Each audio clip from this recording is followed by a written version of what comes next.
ಇದು ತುಂಬ rare case, ಲಕ್ಷದಲ್ಲಿ ಒಬ್ಬರಿಗಾಗೋವಂಥ ಕಾಯಿಲೆ ಇದು. ಅಮ್ಮನಿಗೆ ಶುಗರ್ ಆಗಿತ್ತು, ಶುಗರ್ ಜಾಸ್ತಿ ಆಗ್ಬಿಟ್ಟಿತ್ತು. ಅದು ಕೈ ವೈಬ್ರೇಷನ್ ಥರ ಮೇಲೆ ಹಿಂಗೆ ಮೇಲೆ ಹೋಗ್ತಿತ್ತು. ಈಗ ಎಲ್ಲ ಹುಷಾರಾಗಿದೆ. ಕಾಲು ಎಲ್ಲ ಅದೇ ಥರ ಆಗ್ಬಿಟ್ಟಿತ್ತು, ಒಂದು ಕೈ ಒಂದು ಕಾಲು. ಅಮ್ಮನಿಗೆ ಶುಗರ್ ಆಗಿತ್ತು, ಶುಗರ್ ಜಾಸ್ತಿ ಆಗ್ಬಿಟ್ಟಿತ್ತು. ಅದು ಕೈ ವೈಬ್ರೇಷನ್ ಥರ ಮೇಲೆ ಹಿಂಗೆ ಮೇಲೆ ಹೋಗ್ತಿತ್ತು. ಈಗ ಎಲ್ಲ ಹುಷಾರಾಗಿದೆ. ಕಾಲು ಎಲ್ಲ ಅದೇ ಥರ ಆಗ್ಬಿಟ್ಟಿತ್ತು, ಒಂದು ಕೈ ಒಂದು ಕಾಲು. ಈಗ ಇಲ್ಲಿ ಕರ್ಕೊಂಡ್ಬಂದ್ಮೇಲೆ ಆಸಿರಿ ಹಾಸ್ಪಿಟ್ಲಿಗೆ ಬಂದಮೇಲೆ ಹುಷಾರಾಗಿದ್ದಾರೆ. ಅಭಿಲಾಸ್ ಸಾರು ಚೆನ್ನಾಗಿ ನೋಡಿದ್ದಾರೆ, ಚೆನ್ನಾಗಿ ಟ್ರೀಟ್ಮೆಂಟ್ ಕೊಟ್ಟಿದ್ದಾರೆ. ಸಿಸ್ಟ್ರುಗಳು, ಅಭಿಲಾಸ್ ಸಾರು ಎಲ್ಲ ಚೆನ್ನಾಗಿ ಕೇರ್ ತಗೊಂಡು ನೋಡಿದ್ದಾರೆ. ಇವತ್ತು ನಾನು ನಿಮ್ಮ ಹತ್ರ ಒಂದು ಪೇಷಂಟ್ ಬಗ್ಗೆ ಹೇಳಬೇಕು ಅಂತ ಬಂದಿದ್ದೀನಿ. ಈ ಪೇಷಂಟ್ ಹೆಸರು ಲಕ್ಷ್ಮಮ್ಮ, 60 ವರ್ಷ ಅವ್ರಿಗೆ. ಅವ್ರದ್ದು ಕಂಪ್ಲೇಂಟ್ಸ್ ಏನಿತ್ತು ಹಂಗಂತ ಹೇಳಿದರೆ, 3 ದಿನಗಳಿಂದ ಲೆಫ್ಟ್ ಸೈಡ್ ಅಪ್ಪರ್ ಅಂದರೆ ಲೆಫ್ಟ್ ಕೈ ಮತ್ತು ಕಾಲು ಇನ್ವಾಲಂಟ್ರಿ ಮೂಮೆಂಟ್ಸ್ ಇತ್ತು ಅಂತ.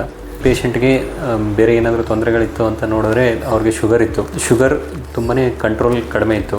ಅವ್ರದ್ದು ಆ್ಯಾವ್ರೇಜ್ ಶುಗರೇ 450, 500 ಆ ಥರ ಬರ್ತಿತ್ತು. ಅವರು ಇಲ್ಲಿಗೆ ಫಸ್ಟ್ ದಿನ ಬಂದಾಗ ಶುಗರ್ 550 ಇತ್ತು. ಸೊ ಆ ಪೇಷಂಟ್ಗೆ ನಾವು ಡಯಾಗ್ನೋಸಿಸ್ ಏನಂತ ಮಾಡಿದ್ವಿ ಅಂದರೆ ಹೈಪರ್ಗ್ಲೈಸ್ಮಿಯಾ ಇಂಡ್ಯೂಸ್ಡ್ ಹೆಮಿಕೋರಿಯಾ ಹೆಮಿಬೆಲಿಸ್ಮಸ್ ಅಂತ ಹೇಳ್ತಾರೆ. ಅವ್ರದ್ದು ಕೈ ಮತ್ತು ಕಾಲು ಅವ್ರ ಕಂಟ್ರೋಲರ್ ಇರಲಿಲ್ಲ, ಇನ್ವಾಲಂಟ್ರಿ ಮೂಮೆಂಟ್ಸ್ ಜಾಸ್ತಿ ಇತ್ತು.